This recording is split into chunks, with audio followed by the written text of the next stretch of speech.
Hello everyone, welcome to computer science ji class. इस video के अंदर आज हम अंडरस्टैंड करेंगे TCP/IP के बारे में। ट्रांसमिशन कंट्रोल प्रोटोकॉल या इंटरनेट प्रोटोकॉल क्या होता है, दोनों की वर्किंग क्या है। इसके साथ साथ हम ये अलग से अंडरस्टैंड करेंगे कि TCP ने क्या काम करना होता है, क्या क्या वो स्टेप्स लेता है किसी डाटा को ट्रांसफ़र करने के लिए। अगर हमने नेटवर्क का यूज़ करके कोई डाटा ट्रांसफ़र करना है from one computer to another computer. ऐसे ही हम इंटरनेट प्रोटोकॉल के बारे में भी अंडरस्टैंड करेंगे कि उसका क्या काम होता है जब भी डाटा ट्रांसफ़र होता है from one point two another point. तो स्टार्ट करते हैं TCP/IP की इंट्रोडक्शन के साथ। अगर हम इंट्रोडक्शन में इसकी पहली डेफिनेशन देखें तो TCP/IP एक ऐसा कलेक्शन ऑफ प्रोटोकॉल्स होता है जिसके अंदर ऐसे कई सारे रूल्स को डिफ़ाइन किया जाता है। ऐसे कई सारे रूल्स बनाए होते हैं जो ये देखते हैं कि कैसे डाटा जो है वो ट्रांसफ़र होगा from one machine to another machine अगर वो किसी नेटवर्क के अंदर काम करेंगे।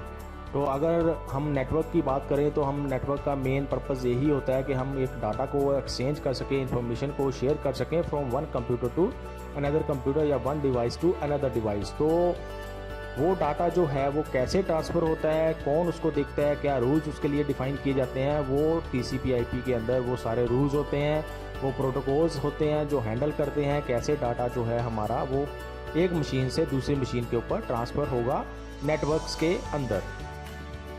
उसके बाद अगर हम देखें तो नेटवर्क्स जो हैं वो तभी काम कर पाते हैं, उनके ऊपर डाटा तभी एक्सचेंज हो पाता है, उनके ऊपर इंफॉर्मेशन तभी शेयर हो पाती है जब वो TCP/IP के प्रोटोकॉल्स को यूज़ करते हैं। अगर सपोज करो TCP/IP प्रोटोकॉल्स ना होते तो नेटवर्क्स ने जो आपस में इंफॉर्मेशन को शेयर करना था वो पॉसिबल नहीं हो पाती, क्योंकि TCP/IP में कुछ रूल्स को डिफ़ाइन किया जाता है। अगर वो रूल्स जो हैं वो सारी मशीन्स फॉलो करेंगी तभी वो आपस में डाटा को शेयर कर सकती हैं। क्योंकि हमें पता है कि अलग अलग डिवाइसेस जो होती हैं वो एक नेटवर्क के अंदर हो सकती हैं, अलग अलग टाइप की हो सकती हैं, जैसे कंप्यूटर हो गया, लैपटॉप हो गया। उसके अलावा उनके अंदर अलग अलग ऑपरेटिंग सिस्टम हो सकते हैं। उसके अलावा मोबाइल फ़ोन्स को हम नेटवर्क के अंदर जोड़ सकते हैं। उसके अलावा प्रिंटर्स हो सकते हैं। तो ये सारी डिवाइसेस जो अलग अलग डिवाइसेस किसी नेटवर्क को यूज़ कर रही हैं वो कौन से रूल्स को फॉलो करती हैं जिससे कि उनके आपस में डाटा को वो शेयर कर पाती हैं। तो वो अगर रूल्स ना होते, जिन रूल्स को वो फॉलो करती डिवाइसेस, तो इसका मतलब ये पॉसिबिलिटी भी नहीं बनती कि वो आपस में डाटा को शेयर कर पाती। तो कुछ रूल्स जो ज़रूरी होते हैं जिनकी बेस के ऊपर ही वो डाटा शेयर किया जाता है, डाटा ट्रांसफ़र किया जाता है from one point two another point, वो TCP/IP के प्रोटोकॉल्स उनको हैंडल करते हैं नेटवर्क के अंदर। तो TCP अलाउ करता है, TCP/IP जो है वो कंप्यूटर को अलाउ करता है कि वो दूसरे कंप्यूटर या दूसरी डिवाइस के साथ नेटवर्क के अंदर कम्युनिकेशन कर सकें, आपस में वो बात कर सकें, आपस में वो डाटा को शेयर कर सकें। अगर वो TCP/IP को फॉलो करते हैं तभी ऐसा पॉसिबल हो सकता है। उसके बाद अगर हम आगे चलें तो TCP/IP ये भी स्पेसिफाई करता है कि डाटा कैसे एक्सचेंज होगा ओवर द नेटवर्क या फिर ओवर द इंटरनेट। ये तो आपने देख लिया कि डाटा ट्रांसफ़र करने के लिए हम TCP/IP को यूज़ करते हैं नेटवर्क के अंदर। वो डाटा ट्रांसफ़र कैसे होता है इसका भी ख्याल जो है वो TCP/IP का प्रोटोकॉल रखता है। उसके बाद आगे अगर हम देखें तो TCP/IP का प्रोटोकॉल ये भी इंश्योर करता है कि जो डाटा है जब वो डेस्टिनेशन तक पहुंचा है कि नहीं पहुंचा है, क्या वो सोर्स से जितना डाटा ट्रांसफ़र किया गया था वो सारा का सारा डाटा डेस्टिनेशन के ऊपर पहुंचा है या नहीं पहुंचा है। अगर नहीं पहुंचा है, कुछ बीच में से कुछ लॉस हो गया है कुछ डाटा का, तो वो दोबारा से डिमांड किया जाता है सोर्स से और फिर वो डेस्टिनेशन के ऊपर पहुंचता है। तो ये काम देखने का भी TCP/IP प्रोटोकॉल इंश्योर करता है कि डाटा पूरा का पूरा डेस्टिनेशन के ऊपर पहुंच सके। उसके बाद जैसा कि मैंने आपको बताया, विदाउट TCP/IP एक नेटवर्क के अंदर कोई भी डाटा को शेयर करना या इन्फॉर्मेशन को शेयर करना पॉसिबल नहीं हो सकता है। कोई भी डाटा अगर शेयर करना है किसी भी नेटवर्क का यूज़ करके, उस नेटवर्क के अंदर जो डिवाइसेस हैं उन सबको TCP/IP के प्रोटोकॉल्स को फॉलो करना ज़रूरी होता है अगर उन्होंने आपस में डाटा को एक्सचेंज करना है। आजकल जो भी डिवाइसेस आती हैं वो सारी की सारी TCP/IP प्रोटोकॉल्स को फॉलो करती हैं, तभी हम उन डिवाइसेस को नेटवर्क के अंदर यूज़ कर सकते हैं। जैसे मोबाइल फ़ोन्स की अगर आप बात कर लो या कंप्यूटर सिस्टम्स की बात कर लो, या फिर कई सारे ऐसे प्रिंटर्स भी आते हैं जो TCP/IP प्रोटोकॉल्स को फॉलो करते हैं और उसको हम नेटवर्क के अंदर यूज़ करके कोई भी इंफॉर्मेशन को शेयर कर सकते हैं, एक्सचेंज कर सकते हैं या प्रिंटर के ऊपर उसको प्रिंट कर सकते हैं। तो किसी भी नेटवर्क के अंदर TCP/IP प्रोटोकॉल्स को फॉलो करना ज़रूरी होता है अगर कोई भी इंफॉर्मेशन को हमने एक्सचेंज करना है from one machine to another machine. अब जो TCP/IP होते हैं वो दो टाइप के प्रोटोकॉल होते हैं। एक TCP होता है ट्रांसमिशन कंट्रोल प्रोटोकॉल, दूसरा होता है IP, इसको हम बोलते हैं इंटरनेट प्रोटोकॉल। तो जो TCP होता है वो होता है एक connection based protocol. Connection based protocol का मतलब क्या है, सपोज करो एक सोर्स कंप्यूटर से कोई मैसेज भेजा गया किसी डेस्टिनेशन के ऊपर, तो ये TCP का प्रोटोकॉल ये चेक करता है कि क्या वो मैसेज डेस्टिनेशन के ऊपर पहुंचा है या नहीं पहुंचा है, या बीच में कहीं कोई एरर आ गया है किसी भी तरीके का, तो उस एरर की वजह से सपोज करो मैसेज नहीं पहुंचा है डेस्टिनेशन के ऊपर, तो TCP का प्रोटोकॉल दोबारा से डिमांड करता है कि वो मैसेज डेस्टिनेशन के ऊपर नहीं पहुंचा है और उसको सोर्स दोबारा से सेंड करे। उसके बाद जो TCP का प्रोटोकॉल है वो एरर करेक्शन भी प्रोवाइड करता है। एरर करेक्शन जैसे कि मैंने आपको बताया, कोई एरर आ जाता है और मैसेज इसकी वजह से डिलीवर नहीं हो पाता है डेस्टिनेशन के ऊपर, तो वो मैसेज दोबारा से डिमांड किया जाता है TCP प्रोटोकॉल के द्वारा, ताकि उस चीज़ को एरर को करेक्ट करके दोबारा से मैसेज सेंड किया जा सके डेस्टिनेशन के ऊपर और सारा का सारा डाटा जो है वो डेस्टिनेशन के ऊपर पहुंच सके। जो आप यहाँ पे लास्ट चीज़ देख रहे हो, गारंटेड डिलीवरी ऑफ डाटा, तो इसको इंश्योर करना भी TCP प्रोटोकॉल का काम होता है कि सारा का सारा डाटा डेस्टिनेशन के ऊपर पहुंचना चाहिए। कोई भी चीज़ ऐसी नहीं रहनी चाहिए जो सोर्स से भेजी गई थी लेकिन डेस्टिनेशन के ऊपर रिसीव नहीं हुई है, तो इस चीज़ को देखने का काम भी TCP प्रोटोकॉल का होता है। अगर हम आगे चलें तो जो इंटरनेट प्रोटोकॉल होता है, दूसरा जो TCP/IP प्रोटोकॉल के अंदर होता है इंटरनेट प्रोटोकॉल, वो एक कनेक्शन लेस प्रोटोकॉल होता है। अब यहाँ पे आपने ध्यान रखना है कि TCP जो है वो एक कनेक्शन बेस्ड प्रोटोकॉल है, वो मैंने आपको बता दिया कि क्या होता है कनेक्शन बेस। जो दूसरा होता है IP प्रोटोकॉल, वो एक कनेक्शन लेस प्रोटोकॉल होता है। अब ये कनेक्शन लेस प्रोटोकॉल क्या है? कनेक्शन लेस प्रोटोकॉल एक ऐसा प्रोटोकॉल होता है जिसने ये चीज़ नहीं देखनी होती है कि क्या मैसेज जो सेंड किया गया था वो डेस्टिनेशन के ऊपर पहुंचा है या नहीं पहुंचा है, या उसने ये भी नहीं देखना होता है कि क्या डेस्टिनेशन एग्जिस्ट करता भी है या नहीं करता है कनेक्शन लेस प्रोटोकॉल के अंदर। तो मतलब कहने का ये है, इससे IP प्रोटोकॉल को कोई भी लेना देना नहीं है कि जो डेस्टिनेशन है वो एग्जिस्ट करता है या नहीं करता है, या फिर जो मैसेज भेजा गया है वो डेस्टिनेशन के ऊपर पहुंचा है या नहीं पहुंचा है।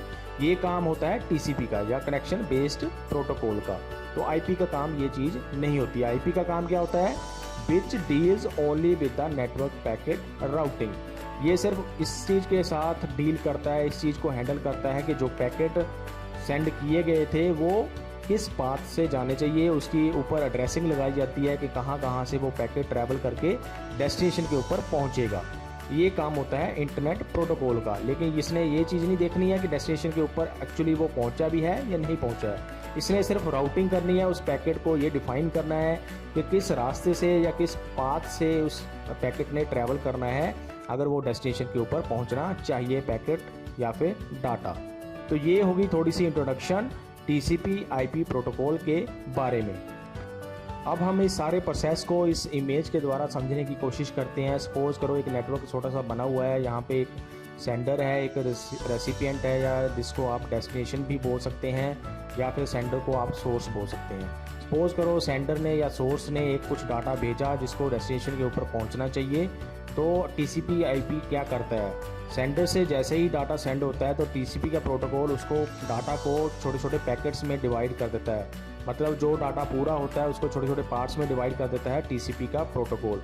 ये काम भी TCP प्रोटोकॉल ने करना होता है। उसके बाद जब वो उसके पैकेट्स बन जाते हैं, वो पैकेट्स जो हैं उनके ऊपर IP काम करता है, और IP प्रोटोकॉल जो होता है वो उसके ऊपर पैकेट्स के ऊपर एड्रेसिंग कर देता है कि किस पाथ से, किस रूट को यूज़ करके, किस रास्ते को यूज़ करके वो पैकेट ट्रांसफ़र होंगे from one point two another point. क्योंकि जब भी हम डाटा सेंड करते हैं from one point two another point, तो एक से ज़्यादा रास्ते हो सकते हैं फ्रॉम सोर्स टू डेस्टिनेशन किसी भी चीज़ को, किसी भी डाटा को ट्रांसफ़र करने के लिए। जैसे कि इस एग्जांपल के लिए अगर हम बात करें, सपोज करो किसी पर्सन ने एक जगह से दूसरी जगह जाना है, तो उसको एक जगह से दूसरी जगह जाने के लिए बीच में कई सारे रास्ते हो सकते हैं, अलग अलग रास्ते से वो वहाँ पे जा सकता है। ऐसे ही नेटवर्क के अंदर हो सकता है कि जब भी एक कंप्यूटर से या एक मशीन से हम दूसरी मशीन को कुछ डाटा सेंड करते हैं, तो उसके डाटा को एक जगह से दूसरी जगह जाने के लिए एक से ज़्यादा रास्ते हो सकते हैं। वो रास्ता कौन सा यूज़ करना है, कौन सा यूज़ नहीं करना है, वो इंटरनेट प्रोटोकॉल ने देखना होता है। वो डिफ़ाइन कर देता है कि कौन सी राउटिंग टेक्निक या कौन सा राउटिंग पाथ जो है वो यूज़ करना है पैकेट्स ने, अगर वो डेस्टिनेशन के ऊपर पहुंचना चाहते हैं। तो सेंडर से डाटा सेंड हुआ, टीसीपी ने उसको छोटे छोटे पैकेट्स में डिवाइड कर दिया, फिर आगे आईपी का काम शुरू हो जाता है, इंटरनेट प्रोटोकॉल का।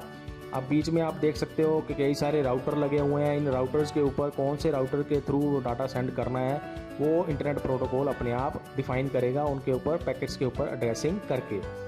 तो हो सकता है वो ऊपर वाले पास से जाए पैकेट्स, या फिर हो सकता है वो नीचे वाले पास को चूज़ करके पैकेट सेंड हो जाएं from one point two another point, या फिर डेस्टिनेशन तक पहुंचने के लिए। अब सपोज करो सारे पैकेट्स डेस्टिनेशन के ऊपर पहुंचना शुरू हो गए, तो डेस्टिनेशन के ऊपर टीसीपी का काम दोबारा से शुरू हो जाता है। उसका काम ये होता है दोबारा से वहाँ पे कि जो पैकेट्स आ रहे हैं उनको पहले तो ये देखना कि सारे पैकेट्स क्या वहाँ पे डेस्टिनेशन के ऊपर पहुँच गए कि नहीं पहुँचे। दूसरा, फिर जब पैकेट सारे पहुंच जाते हैं तो उनको एक ऑर्डरिंग की जाती है कि पहले नंबर पे कौन सा पैकेट होना चाहिए, दूसरे नंबर पे कौन सा होना चाहिए, तीसरे नंबर पे कौन सा होना चाहिए। इस चीज़ को हम आगे एक्सप्लेन करके देखेंगे जब हम इसका टीसीपी के बारे में पढ़ेंगे। तो सपोज करो सारे पैकेट्स को ऑर्डरिंग भी कर ली टीसीपी प्रोटोकॉल ने, फिर उन सारे पैकेट्स को इकट्ठा किया जाता है ताकि पूरा जो डाटा सोर्स से सेंड किया गया था वो डेस्टिनेशन के ऊपर ओरिजिनल मैसेज रिसीव हो सके। ये पूरा प्रोसेस होता है टीसीपी आईपी प्रोटोकॉल्स का। जब भी हम डाटा ट्रांसफ़र करते हैं नेटवर्क के अंदर किसी एक मशीन से किसी दूसरी मशीन के ऊपर, तो यहाँ से इस फिगर को देख के, इस इमेज को देख के आपको और ज़्यादा क्लैरिटी इन दोनों प्रोटोकॉल्स की वर्किंग की मिल सकती है। अगर हम आगे चलें तो जो टीसीपी आईपी प्रोटोकॉल्स हैं हम दोनों की अलग अलग से वर्किंग देखते हैं कि टीसीपी ने क्या क्या काम करने होते हैं। पहले हम देखते हैं टीसीपी की वर्किंग। पहला काम, जैसे कि आपने पीछे फिगर में देखा, इमेज में देखा कि जब भी डाटा सेंड किया जाता है सोर्स कंप्यूटर से तो वो डिवाइड किया जाता है टीसीपी प्रोटोकॉल के द्वारा छोटे छोटे पैकेट्स के अंदर, छोटे छोटे पार्ट्स के अंदर। मतलब सपोज करो आपने 10 MB का कुछ डाटा भेजा किसी सोर्स से किसी डेस्टिनेशन के ऊपर, तो सोर्स कंप्यूटर के ऊपर ही जो टीसीपी का प्रोटोकॉल है उस 10 MB के डाटा को छोटे छोटे पैकेट्स में पहले डिवाइड कर देगा, छोटे छोटे पार्ट्स में उसको डिवाइड कर देगा जिनको हम पैकेट्स बोल देते हैं, और उन पैकेट्स को फिर आगे ट्रांसफ़र किया जाता है। उसके बाद सपोज करो पैकेट्स बना लिए टीसीपी प्रोटोकॉल ने, फिर दूसरा काम होता है उन पैकेट्स के ऊपर सीरियल नंबर देना। अब सपोज करो सीरियल नंबर क्यों देते हैं हम? सीरियल नंबर इसलिए दिए जाते हैं क्योंकि जो पैकेट्स भेजे जाते हैं सोर्स कंप्यूटर से वो डेस्टिनेशन के ऊपर आगे पीछे पहुंच सकते हैं। सपोज करो कि लास्ट वाला पैकेट सबसे पहले वहां पे पहुंच जाए और जो पहले वाला पैकेट था वो सबसे बाद में वहां पे पहुंचे। तो उस चीज़ को हैंडल करने के लिए, क्योंकि डेस्टिनेशन के ऊपर फिर डाटा की ऑर्डरिंग भी करनी होती है, पैकेट्स की ऑर्डरिंग भी करनी होती है, वो ऑर्डरिंग तभी पॉसिबल हो पाती है जब हमने उनको सीरियल नंबर दिया होगा। तो सीरियल नंबर कुछ भी हो सकता है, 1 2 3 4 हो सकता है, या अपने हिसाब से नेटवर्क या टीसीपी का प्रोटोकॉल डिफाइन कर सकता है कि उसने क्या सीरियल नंबर पैकेट्स को देना है। तो ये सीरियल नंबर पैकेट्स को डिवाइड करने के बाद उनके ऊपर लगाए जाते हैं ताकि डेस्टिनेशन के ऊपर इस सीरियल नंबर को बाद में यूज़ किया जा सके। उसके बाद ये वेरीफाई करता है टीसीपी का प्रोटोकॉल के सारे पैकेट डेस्टिनेशन के ऊपर पहुँचे। जैसे कि आपने पहले भी पढ़ा कि गारंटेड डिलीवरी ऑफ डाटा, ये हमें इंश्योर करता है टीसीपी का प्रोटोकॉल कि सारा का सारा डाटा डेस्टिनेशन के ऊपर पहुंचना चाहिए। तो जैसे कि आपको मैंने बताया डेस्टिनेशन के ऊपर पैकेट्स जो हैं वो रैंडम ऑर्डर में पहुंच सकते हैं। ये हो सकता है कि आपके सपोज करो 15 पैकेट सोर्स से चले थे तो वो 15वां पैकेट सबसे पहले वहां पे पहुंच गया और जो पहला पैकेट था वो सबसे बाद में वहां पे पहुंचा। और अगर सपोज करो बीच में कोई पैकेट ऐसा है जो नहीं पहुंचा है तो उसको टीसीपी का प्रोटोकॉल दोबारा से डिमांड करता है और वो पैकेट दोबारा से सोर्स कंप्यूटर के द्वारा भेजा जाता है डेस्टिनेशन को, और फिर वो डेस्टिनेशन के ऊपर रिसीव हो जाता है। तो ये तो है पैकेट रिसीव होने का डेस्टिनेशन के ऊपर कि रैंडम ऑर्डर में वो रिसीव हो सकते हैं। अब जैसे कि आपको पहले भी बताया कि पैकेट्स को फिर ऑर्डरिंग की जाती है वो टीसीपी प्रोटोकॉल के द्वारा। ऑर्डरिंग कैसे, किस बेस पे करेंगे? जो सीरियल नंबर उसने टीसीपी प्रोटोकॉल ने पैकेट्स को लगाए थे जब वो सोर्स कंप्यूटर से चले थे, तो उन सीरियल नंबर के बेस के ऊपर पैकेट्स की ऑर्डरिंग की जाती है, उनको ऑर्डर में रखा जाता है, फिर उन पैकेट्स को इकट्ठा किया जाता है ताकि पूरा डाटा जो ओरिजिनल डाटा था वो डेस्टिनेशन के ऊपर रिसीव हो सके। तो ये सारे काम है जो टीसीपी का प्रोटोकॉल करता है जब भी डाटा ट्रांसफ़र करते हैं हम from one machine to another machine. अभी हम देखते हैं आईपी प्रोटोकॉल की वर्किंग। पहला, जो भी पैकेट्स टीसीपी प्रोटोकॉल बनाता है उन पैकेट्स के ऊपर एड्रेसिंग करने का काम इंटरनेट प्रोटोकॉल का होता है। एड्रेसिंग का मतलब कि कहाँ से किस किस पाथ से वो डाटा जो है वो ट्रांसफ़र होगा from one computer to another computer, from source computer to destination computer. तो ये एड्रेसिंग का काम इंटरनेट प्रोटोकॉल का होता है। दूसरा, ये नेटवर्क को अलाउ करता है, उसको ये इनेबल करता है इंटरनेट प्रोटोकॉल के वो उन पैकेट्स को रीड कर सके और आगे डेस्टिनेशन तक उसको पहुंचा सके। तो नेटवर्क को अलाउ करना या इनेबल करना, पैकेट्स को रीड करने का काम ये इंटरनेट प्रोटोकॉल करता है। और फिर वो ये भी अलाउ करता है नेटवर्क को, ये भी इनेबल करता है नेटवर्क को कि वो जो डाटा या पैकेट है वो डेस्टिनेशन तक पहुंच सके। उसके बाद लास्ट जो है वो काम होता है इंटरनेट प्रोटोकॉल का, वो है कि ये डिफ़ाइन करता है कि एक पैकेट के अंदर कितना डाटा आ सकता है, कितना डाटा हम एक पैकेट के अंदर रख सकते हैं जिसको फिर नेटवर्क के ऊपर सेंड किया जा सके। तो ये है वर्किंग टीसीपी प्रोटोकॉल की और आईपी प्रोटोकॉल की, जिसको यूज़ करके है किसी भी नेटवर्क के अंदर कोई भी डाटा ट्रांसफ़र किया जाता है from one point two another point. तो अगर आपको इस टॉपिक के अंदर कोई भी क्वेश्चंस या क्वेरीज हैं तो आप मुझसे कमेंट सेक्शन के अंदर पूछ सकते हैं। अभी के लिए इस वीडियो के अंदर इतना ही। Thanks for watching.